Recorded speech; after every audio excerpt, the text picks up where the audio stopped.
If you're preaching or teaching through Revelation, it's easy to move quickly over the first 3 chapters in order to get to all the symbolism and all the details about things to come.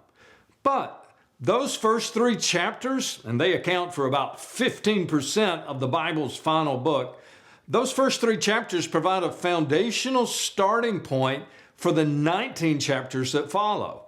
And it's right here that our video footage at BibleStock can help you set the context for your teaching from the book of Revelation.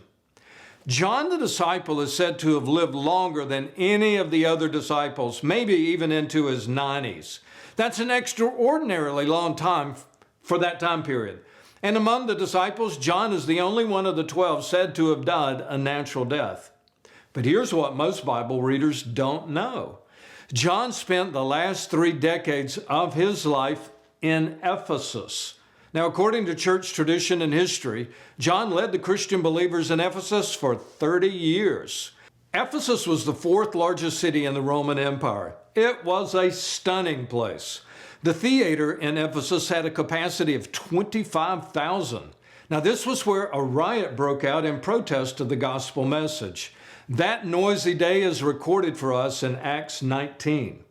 After the riot, the Apostle Paul had to leave town. As far as we know, he never came back. It was just too dangerous for him to return.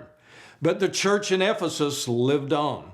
Now, there was no church building, of course. This small community of believers simply met in homes and tried to understand what it meant to be a follower of Jesus in a culture that wanted nothing to do with Jesus.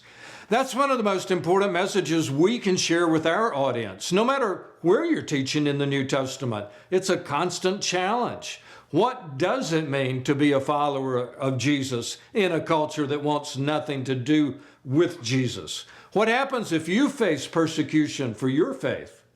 The message of Revelation is, at its heart, an encouragement for believers who might be discouraged by all the challenges they face as they live in an ungodly culture.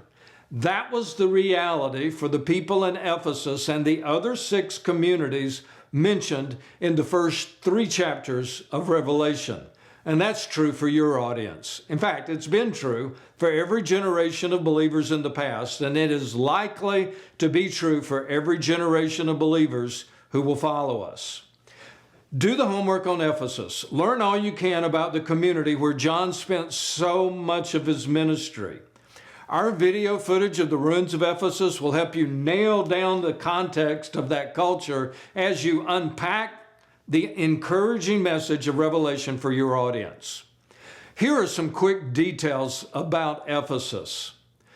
This city had the 4th largest library in the Roman Empire. The idea of keeping scrolls was a relatively new idea for the world, but Ephesus clearly valued the concept. That means it was natural for the people of Ephesus to treasure Paul's letter, for instance, and to circulate it. And we're still reading Paul's letter to the Ephesians today. And as you know, the book of Revelation is filled with scrolls, starting with the 7 letters to the 7 churches. In all, there are 19 references to scrolls in the book of Revelation. Ephesus was also a major shipping port for the Roman Empire. The inland harbor dried up about 600 years after Paul and John lived, which is why the city died. But in the 1st century, ships were constantly bringing in goods and taking goods out. They brought a steady flow of people and money down Harbor Street. Sadly, there was also a thriving slave market in Ephesus. Even worse, a lot of the people sold here were used in the brothel or in private homes for sexual purposes. Sex trafficking was a stain on this city. Finally, Ephesus also made the horrible mistake of winning the right to build a temple to the Roman Emperor Domitian. Domitian was such a brutal emperor, the Roman Senate tried to remove his name and his memory from the record books. The temple built in his honor in Ephesus was torn down as part of this. Only the foundation remains today. You can use our footage from Pergamum, one of the other churches mentioned in Revelation, to show the impact of emperor worship on this culture. This is a critically important part of the context of Revelation. As is the case today for national leaders, some emperors in that day were better rulers than others. Some allowed for a freedom of religious beliefs, others did not. And some of the emperors were nearly insane with the idea that they were divine. Domitian was one of the worst in that regard. He really wanted people to worship him as a son of the gods, and nowhere was that more true than in Ephesus, where his temple stood. As you can imagine, John the disciple would have no part of that.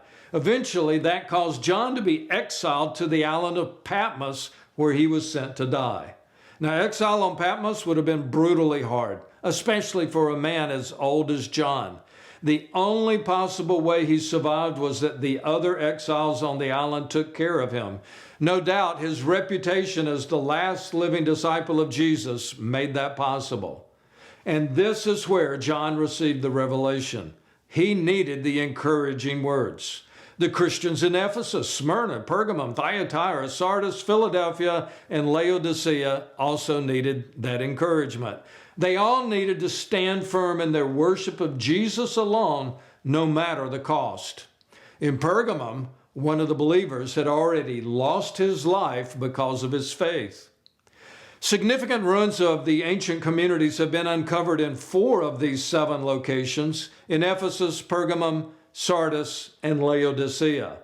We have great footage of those 4 communities to help support your research as you teach the message of Revelation. Each one of these 7 letters has direct references to a cultural challenge in that particular community, and some of those challenges are probably relevant for your community. Here's one last thing that's vitally important to know. The order of the 7 letters in the 2nd and 3rd chapters of Revelation is also the order in which those letters would have been delivered by a courier. This area of Western Turkey, they called it Asia or Asia Minor, is very mountainous. All of the roads are in the valleys. From Patmos, a person carrying copies of Revelation from John would have gone first to Ephesus, and then to Smyrna, then to Pergamum, and finally, he would have reached Laodicea. It was last on the list. If you want to connect each one of these 7 churches to 7 different church ages, you can. But the reality on the ground is that the order of these letters was as simple as following the road that led from community to community. Now that's good news, because your audience needs to apply the spiritual lessons from all 7 letters. If you only concentrate on the letter to Laodicea, for instance, you will run the risk of downplaying the message to your community that might come from Thyatira or Sardis. Teaching from Revelation, it's a challenge, but the challenge comes with great rewards. In helping your audience understand the context of the 7 churches who first read these words will help you maximize the encouraging message God has given you for your community.